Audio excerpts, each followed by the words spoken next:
You're listening to Refracted World with Terry Geo and special guest star Ken Geo, my gorgeous husband. Hello, Ken. Hi there. Thanks for having me. You're very welcome. The reason Ken's here with us today is because Gong Xi Fa Cai. It's Chinese New Year. And as my husband is Singaporean, I thought it'd be good to have him here for the episode. So we're going to be talking about Chinese New Year and the history of Singapore with the intellect and knowledge of my beautiful husband, who I've had to convince to be here today because whereas I'm an extrovert, he's very much an introvert. But you'll be fine, Ken, honestly. Hope so. Of course you will. It's literally just me and you sitting in my office talking into a microphone. It's not like anybody listens to this. Hello, everybody. So, Chinese New Year this year is on the 10th of February, but it's not always on the 10th of February. No. Why is that? That's because it's based on the lunar calendar, which is different. So it tends to change. So it moves with the moon. So it's a lunar New Year as well. Yeah, I guess so. Yeah, different phases of the moon. I see. So because the first time I knew, well, I already knew about Chinese New Year, but I didn't really pay much attention being English. But the first time I really experienced it was 10 months after meeting you, when you invited me to meet your family. So, we'd met in March 2015, and January the following year, I flew out to Singapore to meet your family. And Ken was already there. He'd been there a week before. And so I flew on my own, bearing in mind the longest flight I'd ever had before that was in America. And this is a 14-hour flight.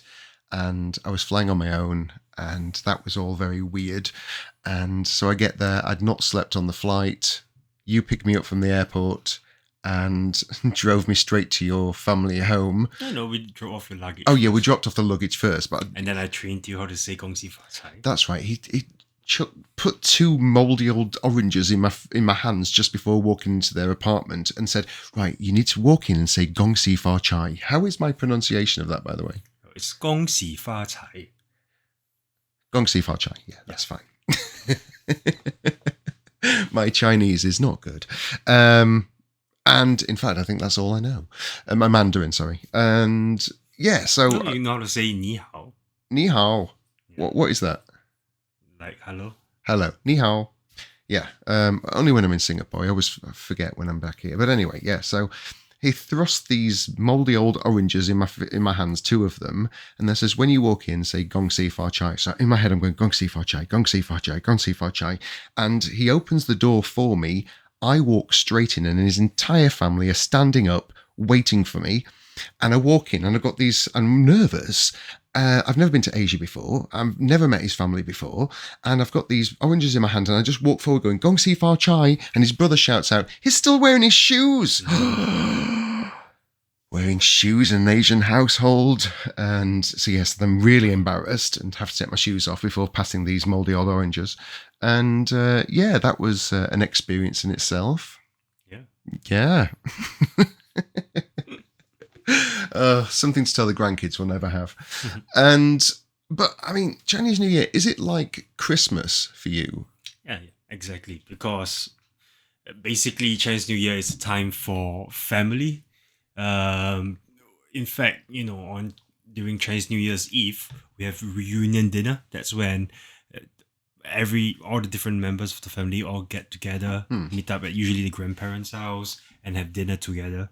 And the next few days of Chinese New Year, you basically go around visiting family, and extended family members. So in a way, it is pretty much like Christmas for us, Chinese at least. Yeah. And in Singapore, you know how in the UK, when it's near Christmas, your shopping malls would just be playing non-stop Christmas music. Yeah. It's something similar. So when before Chinese New Year, almost every shopping mall you go to in Singapore, we're playing dong dong ching, dong dong ching, dong dong dong dong dong dong dong, and all that sort of music. So like I know all the different Chinese New Year music, just like how you know all the different Christmas music. Yeah. So yes, to answer the question, yeah, it is pretty much like Christmas for us. Well, that's nice, though. It seems weird that it's always on a different day each year, but of course that's because of the cycle of the moon, isn't it? And So it must have been a weird shift because you moved here how long ago now? 12 years? Think 13? 13? Yeah. 12, I It's think. We've been together 9 years. 2013 I came. Okay, so 11 years then. Yes. So 11. 11, 12 or 13 years, one of those. Just pick a number. Mm. And so when you came over here, of course, we don't celebrate Chinese New Year. No. And is that... Do you feel like you're missing out? Because I feel like I would miss out if I went somewhere that didn't celebrate Christmas, like Singapore. Which is hard because even in Singapore, we do You do have Christmas. For the Westerners, yes. Yeah, so there's always like fake Christmas trees put up. No, nothing real because the trees won't survive. But yeah, so you will probably still not miss Christmas as much. Well, let's say there is somewhere, I can't think of anywhere, but let's say there is somewhere that doesn't celebrate Christmas at all. I know I would miss it. So do you miss Chinese New Year? Well, in the past I didn't because I used to go back to Singapore during Chinese New Year. Not anymore. Yeah, not anymore. But that's really mainly due to COVID though. Yeah, we used to go before COVID, and then of course COVID happened, and then we bought a house, and now we can't afford.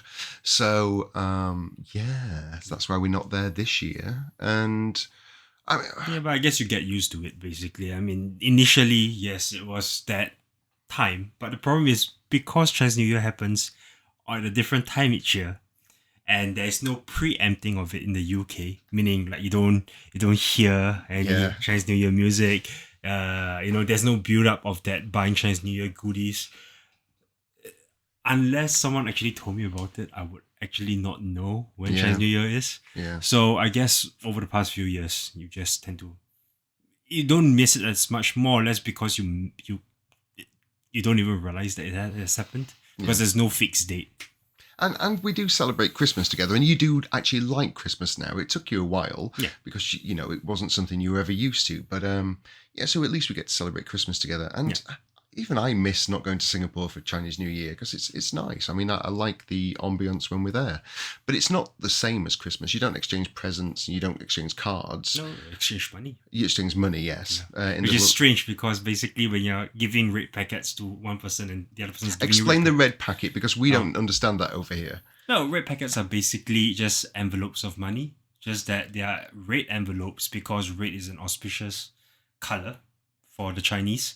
So you're just really passing along red envelopes of money. But what I was trying to say is that when you are kind of giving red envelopes and they are giving you red envelopes, basically the money kind of cancels each other out. Yeah. So it's really just the idea of giving something, but the expectation is generally, as an adult, you're giving red envelopes or red packets to like children, and their parents are giving red packets to your children. So, but that's the same here. I mean, we all exchange gifts. I mean, we usually spend the same amount of money on each other, so it's the same thing. I remember, so meeting your family for the first time was weird. Anyway, eating really alien food for me. They had a steamboat, which is basically a hot pot. It's a big cauldron of bubbling hot water that you dunk raw meat in for about 3 seconds, then eat. It's not for me, but Ken loves it, and everyone's eating all this, and I'm quite good with chopsticks. I like saying that because it's good. But yeah, I'm all right with chopsticks. But there I am, and I'm dunking things, and I have no idea what I'm eating. What was that awful black thing? That shell thing? Top shell. Top shell. It's basically cockles. Oh, you see, I didn't mind cockles when I was a kid, but top shell. No, and I really tried to eat it, and I'm trying all these different foods. I don't know what they are, and I'm dunking them in this water. I don't know what it is, and I'm eating around people I don't know at all, and there's no alcohol involved. They just don't do alcohol in nature. It's so weird. So I've got a bottle of water at the side of me, so I can't even get drunk to mask it. Which is good because you're getting drunk from my parents for the first time. Well, I've never got drunk in front of your family because obviously they don't drink. But so I'm there dunking this top shell in, and it's the most disgusting thing I've ever tasted in my life, and I'm just smiling, and I'm trying to chew, I'm trying to swallow, but my throat will not allow it to swallow, and in the end I had to spit into a tissue really discreetly and put it in my pocket. Just to be clear to the audience though, top shelf is not actually traditionally a. Oh, is it not? No, it's not. It's just that it was something special for you. That's all. That was special? For you. No. We don't normally get top shelf in Chinese New Year. I didn't know that. My mum put out the good stuff for you. Oh my goodness. And you hated it. That was good. Mom, do you hear that? So top shelf is the top shelf of food, Yeah. and Terry did not like it. Yeah. Oh, I didn't. Do you know we've been together 9 years and I had no idea? Yeah, but in a way, steamboat is basically like associated with Chinese New Year, just like how turkey and Brussels sprouts associated with Yeah, Christmas, with yeah. Christmas. Yeah, of course. Yeah, it was just I mean, yeah, I just don't like steamboat. Yeah, it's just not for me. I mean, you have introduced me to a lot of foods I would never even think about eating, and now I love. And our usual weekly diet is half Asian, probably more than half. It usually dominates the week now, because we both love Asian food, and then English or Western food I'll cook. And because it's easier to cook as well. It's faster to cook. It is a lot faster to cook, especially Thai food, and it's delicious. But then I'll say, I'll do a Sunday roast that takes 3 hours. Yeah. I'm the only one that does Sunday roasts, and I cook Christmas dinner, and my Christmas dinner is amazing. But anyway, I could make Chinese New Year steamboat. of course, It's very easy. Just make hot water, buy raw meat. Exactly. Oh, and But then that's what makes it great, because there's very well. Actually, there's a lot of preparation. If you think about it, you've got to cut the vegetables and kind of lay it all out. But there's no cooking. Zero minutes for cooking time. no, and we don't celebrate Chinese New Year here at all. Every year I say, do you want to do something? And he's like, no. Sometimes, No, I do. I say, let's go for steamboat. yeah, And then I get rejected, Yeah. and then that's my Chinese New Year gone. every year he says this, and every year I'm like, let's do something different. Mhm. Oh, I really hate steamboat. Yeah, I mean, we always have Asian food on Chinese New Year, but I know it's not the same. It's not steamboat. It's not steamboat. I know it's not steamboat, but you go to a steamboat restaurant, that's all they sell, and I hate steamboat. It's horrible. But maybe this year we won't.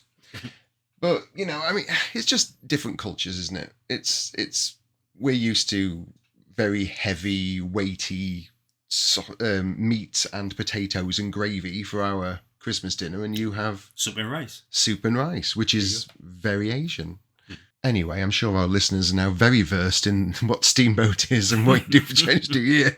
I think we've spent 12 minutes talking about food, which is not unusual for us, but this is why I'm fat. Yeah, so maybe we should move on to the history of Singapore. So, Singapore, when we first met, you asked me where Singapore was. And you didn't know. No, I said, is it in Malaysia? Oh yeah, that was quite close. Ah. No, it wasn't. Yeah, well, yeah, so you explain. Yep. So what is Singapore and where is it? What is Singapore? Singapore is my country. And where is it? It is near Malaysia. It's right at the southern tip of Malaysia. In fact, Singapore used to be part of Malaysia and it was just a small fishing village until the British came, and it was a Sir Stamford Raffles who came along on his boat, saw this island, and kind of bought the island off the local Sultan of Johor, I believe. Yeah, and that's pretty much how it all started. The whole idea was that Singapore is very well located, right at the tip of where all the shipping lines go from India to China. And so he decided to put a port right there. And that's how Singapore kind of started, as a shipping port. Okay, and the British basically bought it from Malaysia. It was this small island just attached to Malaysia. Was it attached then? No, it was Oh, not so attached. it was an island, yeah. Okay, because it's attached now with a bridge. Yeah. So it was just an island on its own at the southern Malaysia. The British came along. What's his name again? Stamford Raffles. Raffles, that's right. It was Raffles Hotel, of course. He came along and bought it so he could use it as a shipping hub. Yeah. And because of that, then loads of people came in from all around the area. That's right. So basically, Singapore has pretty much 4 main races. You have the Malays, who are pretty much native to the the area, to the region. The Chinese came along because they were all merchants. So the Chinese merchants came from China, neighboring areas, um, and then you have your Caucasians, just coming as part of the shipping route and kind of laying routes there. But the Indians are the ones who were pretty much brought over to build the country. They were mainly Indian prisoners who came in. Really? Yeah, yeah. So they were all kind of brought in to kind of build the infrastructure. Yeah. So that then pretty much formed the multiracial basis of what Singapore is. Okay. Yeah. Then from there, basically, you started having races. What time frame is this? Was it first colonized then? I think it was about 200 years ago. 200 years. Okay. So your grandparents, when did they first go over? Oh, that was basically within their generation. So my grandparents came over to Singapore when they were young. Okay. So yeah, it was around that time. Okay. So they were there before the Second World War? Yes, I think so. Yeah. Because you told me something that I never knew before about the Second World War. How the British obviously owned Singapore at this point, and by the Second World War you have all these cultures all living there together in harmony. And was it in harmony? Not really, no. Oh, okay. Yeah, so pretty much, as you probably know, there's a place called Little India, Yeah, and then there's Chinatown, yeah. and then there's Kampong Glam, which is where the Malays were. Oh, so everyone was segregated. The British were the ones who kind of kept everyone in different communities. Of course they were. And I mean, that was normal as well, because obviously you have all these different strangers all coming together from with different cultures and different backgrounds. So it wasn't so much as there was harmony, but groups tend to congregate, or tribes tend to congregate together, and they just form their own cluster. So that basically, when the British were there, they were pretty much the peacekeepers, because they're the ones with the police force and everything. Okay. Yeah. But then basically when the British were gone. Well, do you want to explain about that? Because until I met you, I didn't know any of that. And I find it quite harrowing, actually. So do you want to... Yeah. So basically, Second World War, Hitler was doing his thing here in Europe. And meanwhile, on the other side, Japan kind of seized the opportunity as well and invaded China.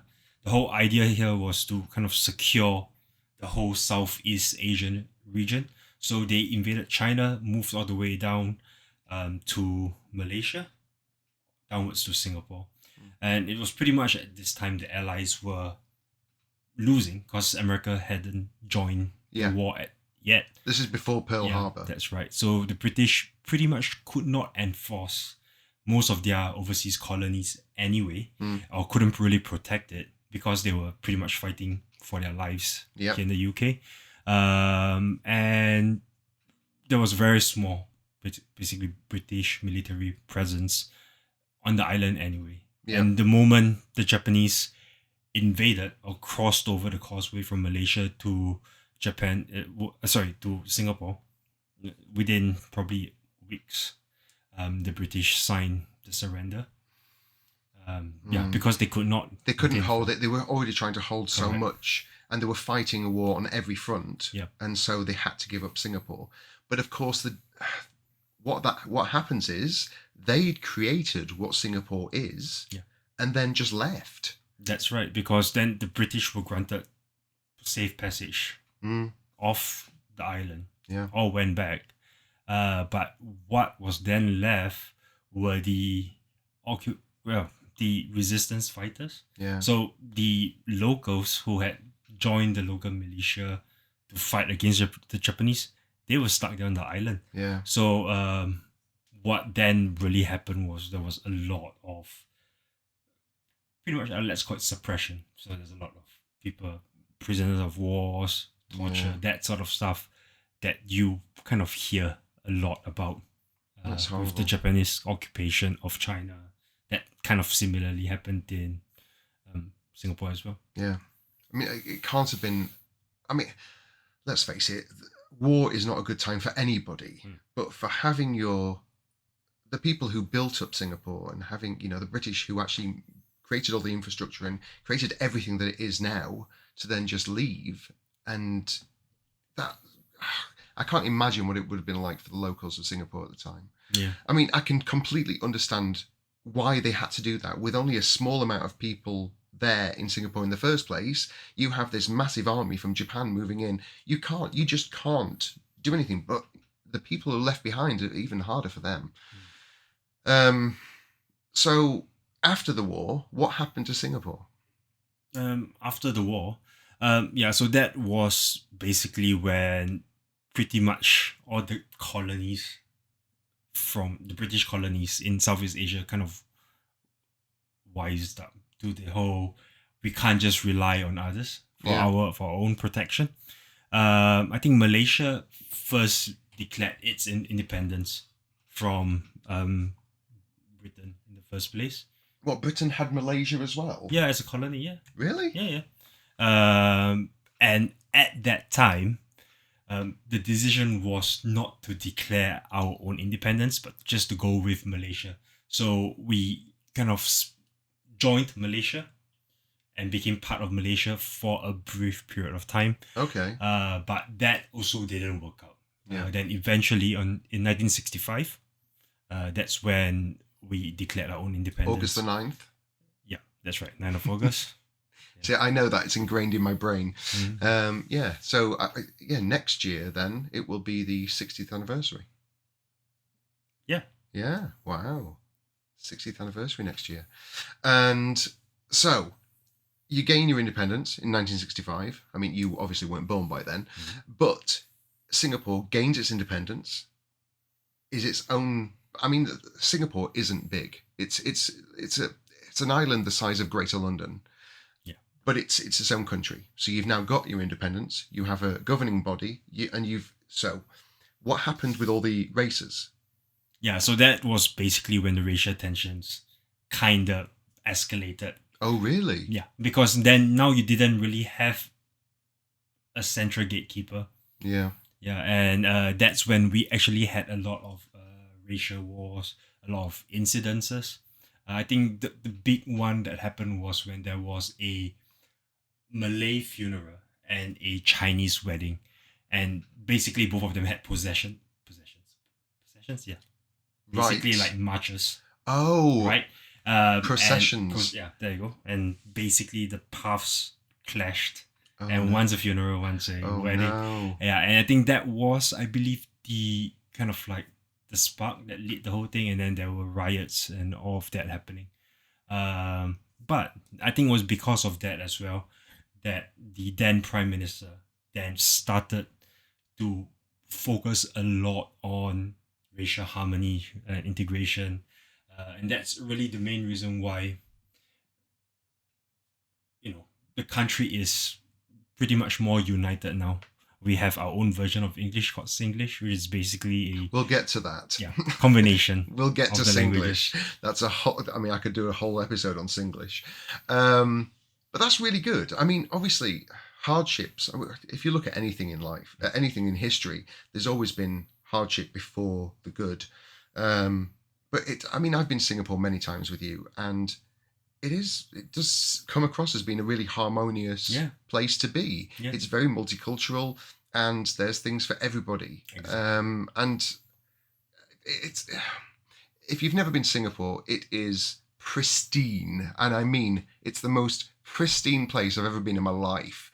And it's beautiful, absolutely beautiful, and there's order to it as well.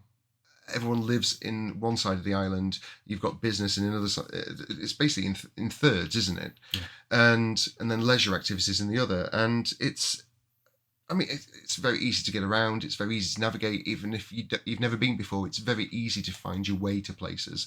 Public transport is abundant. The beaches, although man-made, are absolutely exquisite. Ken hates them.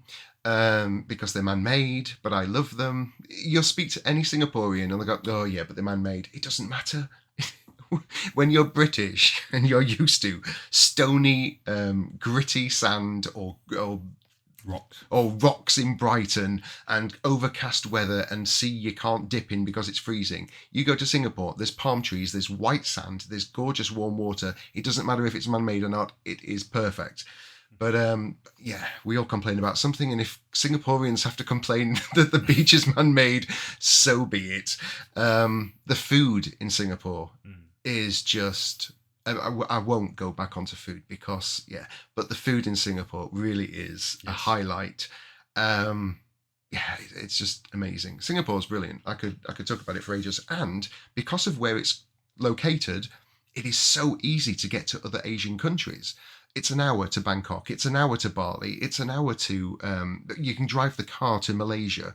And it's easy to get everywhere. And yeah, it was only 4-hour flight to Vietnam when we went, wasn't it? Yeah. And I mean, that's pretty much the main reason why Singapore became Singapore in the first place, because it was pretty much in the center of South Asia. Yeah. Yeah. It is a really good hub. But I mean, I've met a lot of people who just have a connecting flight there and don't actually get out and see Singapore. Don't do that. At least spend a couple of nights in Singapore just to see what it's all about. Yeah, what I would say is just use that as your... if you've never been to Asia before, it makes a very good starting point, because you go there, everyone speaks English, and you get to try different foods where we kind of cater to. We're going to food again. Always food. Singapore, it's all about food. Yeah, so it makes a very good kind of opening place. Obviously, I wouldn't recommend holidaying there for 2 weeks, because there's not that much there. Although we do. Yeah, but that's because of family. Yeah, I know. Yeah, but it's great to kind of just as a landing point, and then from there, take short budget flights. For your first time, I would recommend at least 4 nights in Singapore, because there is a lot to do. I mean, you could spend Gardens by the Bay. I can't big it up enough. You can spend a whole day there. You've got Universal Studios, you've got the beaches, you've got shopping, you've got everything. There's so much to see and do, and it really is worth it. And because they speak English, it means you can get along with a lot of things, and you can talk to people. If you don't know what the food is, you can ask them and you'll get an answer straight away. But speaking about English, it's not actually English. So when I first met Ken, he told me his first language is English, his second is Mandarin. But it's not actually English, it's Singlish. So would you like to tell us all what Singlish is? Yeah. So basically, again, due to the racial issues that we had, it was then decided that everyone should have a unifying language, because prior to that, like the Malays only spoke Malays. Yep. The Chinese only spoke Mandarin or dialect, like Teochew and all that. Yep. And the Indians spoke their language, which is Tamil. So it was decided that English would be the unifying language. So that became the primary language of instruction. All government schools taught in English, but also had lessons for a second language, which is the mother tongue. So growing up, I learned both English and Mandarin. My Malay colleagues, classmates would go for their Malay mother tongue classes. And what then happened is that because everyone's speaking English, but everyone also knows how to speak their mother tongue, English then kind of became kind of colloquial English, where it would be a mix of all 3 languages plus dialect, and that you basically find a sentence mixed in with different languages, of which you don't know. Like, for example, I do not know like how to speak Bahasa, which is Malay, but I would know certain words simply because it is part of the Singlish language. And so on and so forth. And the other thing was also because we started speaking really fast, so a lot of long form sentences gets merged in and shortened. And shortened, and it's all about the intonation, which is something that was carried over from Mandarin, basically. Right. Because in that's the reason why you've got the la, le, lo. That those are actually all kind you of need to explain that as well. So at the ends of words, Yeah. they put la, lay, low Yeah. for no reason. Yeah. And that's basically an exclamation in Mandarin. Because when you say something in Mandarin and you put in an exclamation like la or le. I've And tried that- to do this a billion times. I never get it right. So, what you doing, la? Is that right? I guess so. Oh, I guess. Again, it's all about the intonation. What are you doing, la? No. No, No. I'm terrible at it. I 9 years That's together. I can't do it. No, you just don't put the intonation at the end of a question. What are you doing? Okay, what? Give me an example. So like, whose is this? It's his la. It's his la. So like la is like kind of like obvious, or Okay, it's his obviously. So that's or lay is kind of like a bit questioning, like how about me lay, that sort of thing.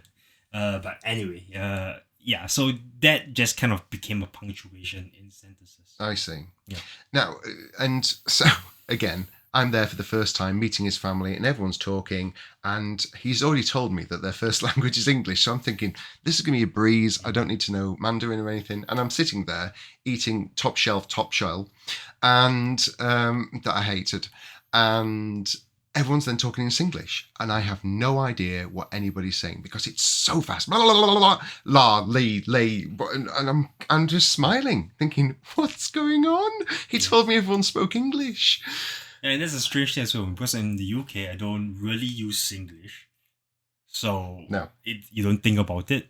And when you're on the flight back to Singapore, and you can actually hear as well. So when the flight stewardess are like speaking to each other in Singlish, Yeah. and somehow that part of your brain just triggers and you're able to speak it. That's why right now I can't give you any proper examples of like la lei lo. Yeah. But if you ask me this in Singapore, But suddenly it will come back to me. it's the same as me though. As soon as I'm in Yorkshire, my Yorkshire accent comes back out. Do it for the audience. But it's really difficult for me to do a Yorkshire accent when I'm not there.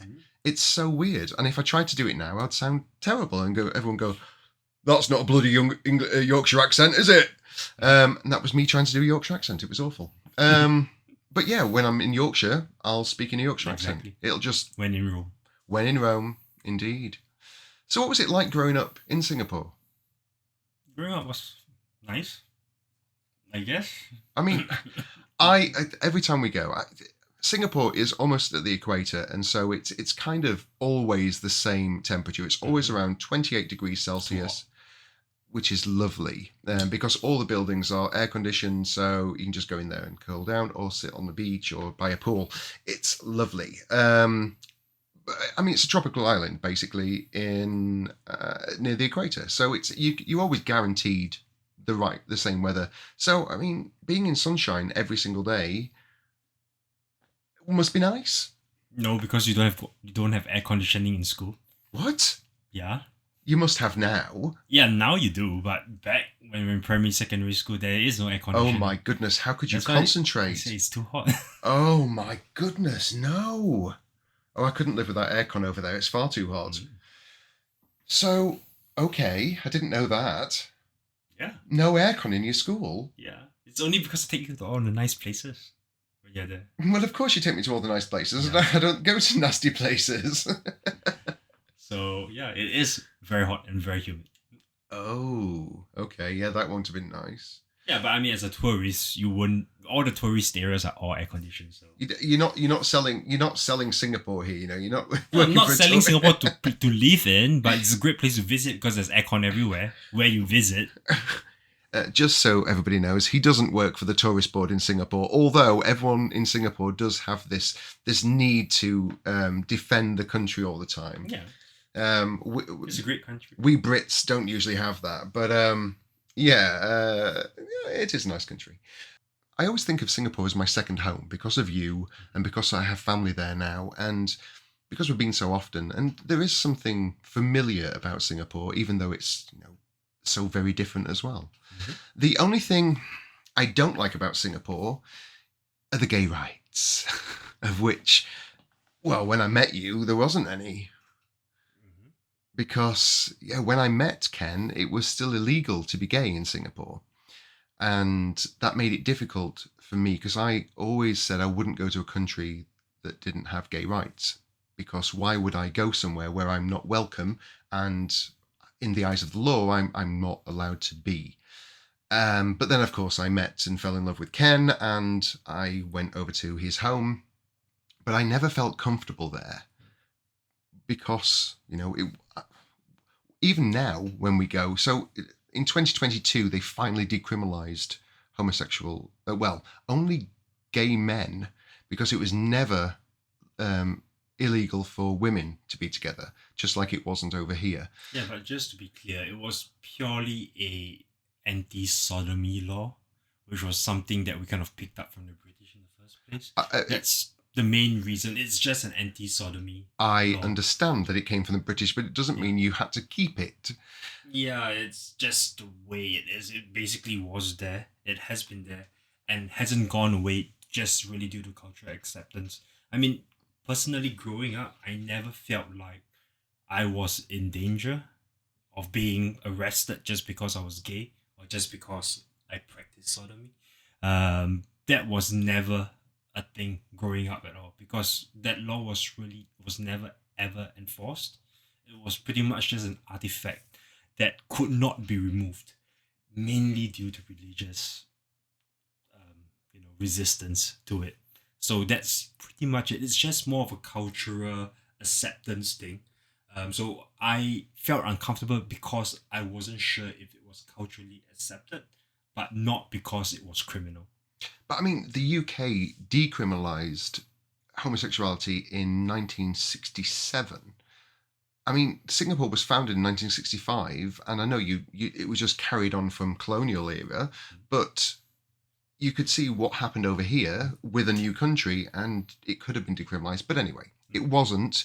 I didn't feel comfortable there, but finally now it is legal to be gay, but it's still not legal to be married, which means that whenever Ken and I go, we are not legally married when we're over there, which I still hate.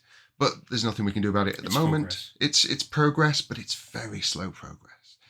But hopefully one day in our lifetime, we will be recognised as the married couple we actually are.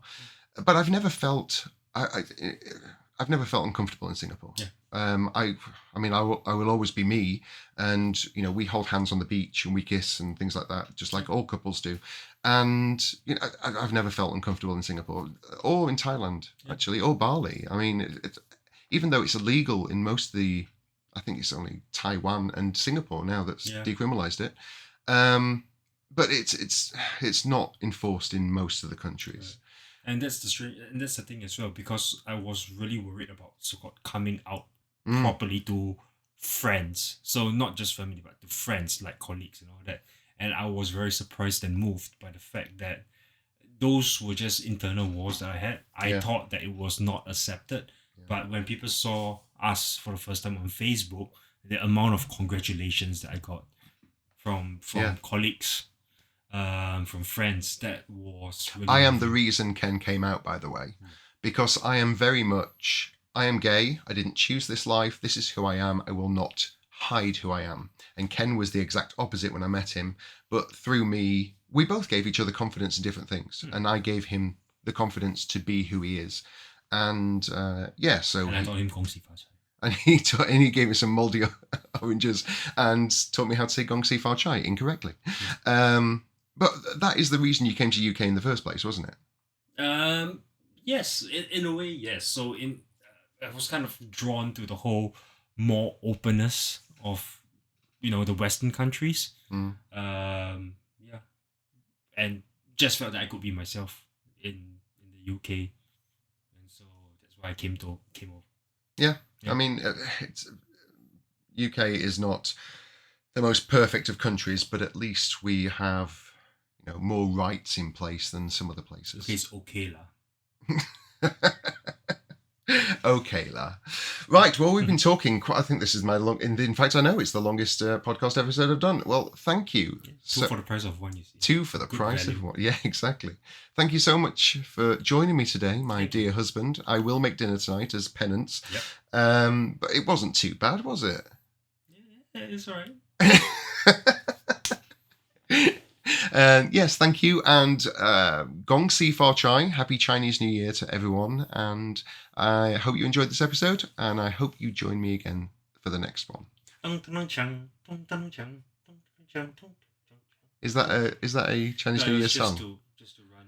Oh. Background Chinese New Year music. Oh, that's lovely. Thank you. Yeah. Thank you for that. Thank you.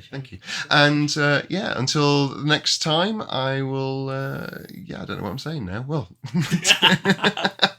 thank you for joining me, and take care. And you'll hear me again. Bye. Bye.